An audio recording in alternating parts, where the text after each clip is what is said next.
परीक्षाओं की दृष्टि से एक और सबसे इंपॉर्टेंट टॉपिक आज आपके लिए लेकर के आए दोस्तों। हमारा संविधान जब बना था उसमें 395 आर्टिकल थे, 22 भाग थे और 8 शेड्यूल थे। तो आज इसमें से हम बात करने जा रहे हैं इन्हीं 22 भागों की। चलिए शुरू करते हैं अपने इस वीडियो को और बात करते हैं इन पार्ट्स की, जो कि टोटल इन नंबर है 22 और अभी बात करते हैं 1 to 7 क्या क्या है। तो पार्ट 1 जो है वो है स्टेट्स एंड यूनियन टेरिटरीज। संविधान का पहला भाग बात करता है राज्य और केंद्र शासित प्रदेशों के बारे में। पार्ट 2 जो कि है सिटीजनशिप के बारे में, यानी कि नागरिकता की बात करता है पार्ट 2। याद करेंगे, पार्ट 1 राज्य और केंद्र शासित प्रदेश, पार्ट 2 नागरिकता, पार्ट 3 जो है that is for fundamental rights, मौलिक अधिकारों की बात करने वाला जो भाग है वो है पार्ट 3। कुछ भी सवाल में पेपर में आ सकता है दोस्तों, आपको याद करते हुए चलना है, मैं रिपीट कर रहा हूं बार बार। पार्ट 4 जो है वो है directive principle of state policy, अर्थात राज्य के नीति निर्देशक तत्व। तो राज्य के नीति निर्देशक तत्व पार्ट 4 में डिस्कस हुए हैं। अभी तक सुना हमने पार्ट 1 राज्य और केंद्र शासित प्रदेश, सेकेंड पार्ट सिटीजनशिप यानी नागरिकता, पार्ट 3 इज फंडामेंटल राइट्स और part 4 directive principle of state policy, जो कि जिसको हम बोलते हैं राज्य के नीति निर्देशक तत्व। पार्ट 4 का एक और सब पार्ट है पार्ट 4A, उसमें बात करते हैं मौलिक कर्तव्यों की। अभी पहले मौलिक अधिकारों की बात हमने करी थी पार्ट 3 में। पार्ट 4A में जब आएंगे तो फंडामेंटल ड्यूटीज की बात करेंगे, मौलिक कर्तव्य। कंफ्यूजिंग सवाल है दोस्तों, मौलिक अधिकार मौलिक कर्तव्य दोनों अलग अलग चीजें हैं, याद करते हुए चलेंगे, ध्यान देंगे अच्छे से वीडियो में। पार्ट 5 में बात है, ये बात करता है संघ के बारे में, द यूनियन, यानी कि कुल मिला के जो संघ हमारा है, यानी कि हमारा जो देश है उसके बारे में बात करता है पार्ट 5। पार्ट 6 में चलते हैं, ये राज्यों की बात करता है, the states, it talks about the states, यानी कि राज्यों की बात होती है पार्ट 6 में। दोस्तों बात करते हैं पार्ट 7 की, जो कि बात करता था states in part B of the first schedule, जिसको कि रिपील किया गया, यानी कि बाद में हटा दिया गया 1956 के अमेंडमेंट में। नोट करेंगे 1956 का जो अमेंडमेंट हुआ था उसमें इस पार्ट को संविधान से बाहर कर दिया गया।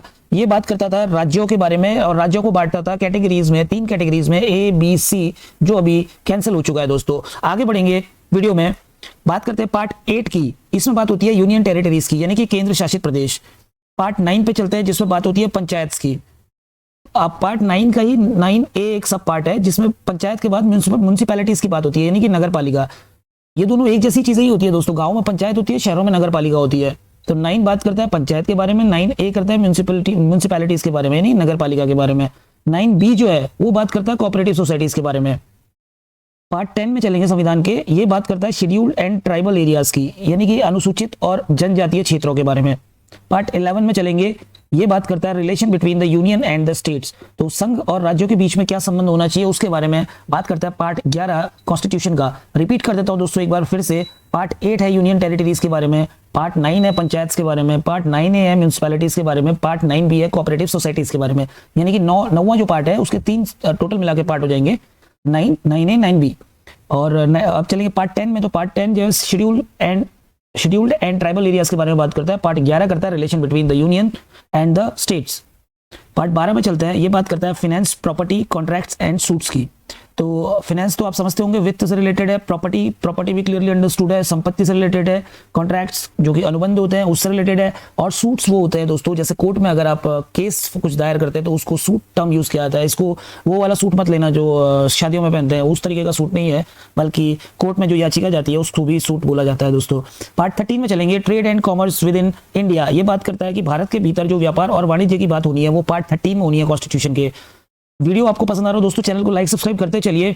वीडियो आपको बोरिंग जरूर लग रहा होगा, लेकिन मुझे ऐसा लगता है कि ये आपके पेपर में बहुत ज्यादा इंपॉर्टेंट है और कहीं से भी आप वीडियो देखेंगे तो आपको इस प्रकार की कंप्लीट जानकारी शायद ना मिले, तो इसलिए वीडियो के अंत तक बने रहिए और आप इसका स्क्रीनशॉट भी लेते चलिए साथ साथ।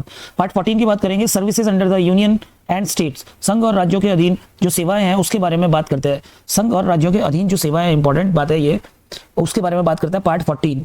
पार्ट 14 का एक सब पार्ट और है जिसको बोलते हैं ट्राइब्यूनल्स। ट्राइब्यूनल्स का अर्थ होता है न्यायाधिकरण या न्यायपालिकाओं की बात होती है। जैसे एग्जांपल के लिए अगर बात करें DRT, जिसको हम डेट रिकवरी ट्राइब्यूनल बोलते हैं, इस तरीके के ट्राइब्यूनल्स होते हैं, तो उसकी बात करी गई है पार्ट 14A में कॉन्स्टिट्यूशन के।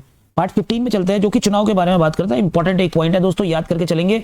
किस भाग में चुनाव की बात करी गई है, तो ये भाग है 15वां भाग हमारे कॉन्स्टिट्यूशन का। फिर दोबारा रिपीट करता हूं दोस्तों, जब हमारा संविधान बना था उसमें 395 कुल मिला के आर्टिकल हुआ करते थे, 22 उसके टोटल भाग थे और उसमें 8 अनुसूचियां थी दोस्तों। दोबारा रिपीट कर दिया है। पार्ट 16 में चलते हैं, special provisions relating to certain cases, कुछ मामलों से संबंधित जो विशेष प्रावधान रहते हैं उनका जिक्र किया गया था पार्ट 16 में, तो इस प्रकार का इसमें जिक्र है। और मैं तो आपको बोलता हूँ कि समझ ना भी आ रहा हो तो भी रट्टा मार लो, लेकिन यार याद जरूर करना है। इसको छोड़ दिया तो पेपर में आपने नंबर गंवाए समझ लो। पार्ट 17 भाषा के बारे में बात करता है, लैंग्वेजेस जो भारत की अधिकृत भाषाएं हैं उनके बारे में पार्ट 17 बात करता है। पार्ट 18 बात करता है इमरजेंसी के प्रोविजंस की।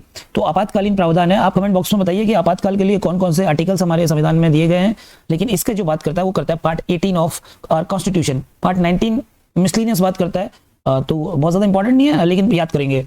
पार्ट 20 अमेंडमेंट इन कॉन्स्टिट्यूशन, यानी कि जो कॉन्स्टिट्यूशन में अमेंडमेंट होता है उसके बारे में बात करता है पार्ट 20। तो किसी भी जब संविधान में अमेंडमेंट करते हैं तो कहां से उस पॉइंट को उठाते हैं कि भाई पार्ट 20 में ऐसा लिखा हुआ है कि अमेंडमेंट कर सकते हैं, इसलिए हम अमेंडमेंट करते हैं। ठीक है, आप बताइए 1956 के अमेंडमेंट में कौन सा पार्ट हटाया था? मैंने रिपीट किया था पीछे, पार्ट 7 हटा था 1956 का जो संविधान संशोधन हुआ था। पार्ट 21 पे चलेंगे, उस पे है temporary, transitional and special provisions, अस्थायी, संक्रमणकालीन और विशेष प्रावधान जो है पार्ट 21 को दिए गए हैं। ठीक है, इसके अलावा जो मैंने आपसे बात करी थी कुछ मामलों से संबंधित विशेष प्रावधान, देखिए अंतर है थोड़ा सा, वो पार्ट 16 में था और ये पार्ट 21 में है। फर्दर चलेंगे पार्ट 22 में, जो कि आखिरी पार्ट भी है इस वीडियो का, और इनफैक्ट कॉन्स्टिट्यूशन के पार्ट 22 का 22वां पार्ट हम बात करने जा रहे हैं, जो बात करता है short title, date of commencement, authoritative text in Hindi and repeals. तो लघु शीर्षक, प्रारंभ होने की तिथि, हिंदी में आधिकारिक पाठ और निरसन। तो इसके बाद एक इंपॉर्टेंट जो लाइन मैंने लिखी है दैट इज मोस्ट इंपॉर्टेंट, ये कई बार कई तरीके से सवालों में पूछी गई, पेपर्स में पूछी गई है दोस्तों, याद करेंगे, नोट करेंगे। यहाँ पे ये पॉइंट मैं आपको हाईलाइट भी करवा रहा हूँ। The preamble with the word socialist and secular and integrity was added in 1976 by the 42nd amendment.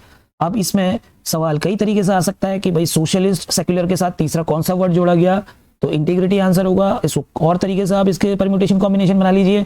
Further बात करेंगे कि ये कब हुआ था, 1976 में हुआ था, कौन सा अमेंडमेंट था, 42nd अमेंडमेंट था। अच्छा चलिए आप मुझे बताइए कि अमेंडमेंट करने की जो बात करी गई थी कौन से पार्ट में करी गई थी, आपको वापस ले चलता हूं दोस्तों, ये बात करी थी पार्ट 20 में। तो इसी तरीके की बात है, पार्ट आपको ये सब अगर याद करेंगे तो आपको समझ में भी पूरा कॉन्स्टिट्यूशन आ जाएगा। समझो अभी आपने ये समझ लिया कि कौन कौन से पार्ट में किया है, इसके बाद हम पार्ट के साथ उसके आर्टिकल में आएंगे तो आपको बहुत क्लियरली कॉन्स्टिट्यूशन क्लियर हो जाएगा। आपने पिछला वीडियो देखा होगा तो आपको समझ में आया होगा कि कॉन्स्टिट्यूशन जब बना था तो उसकी कमेटी किस प्रकार से, जो कॉन्स्टिट्यूशन असेंबली के बारे में हमने उसमें बात करी थी।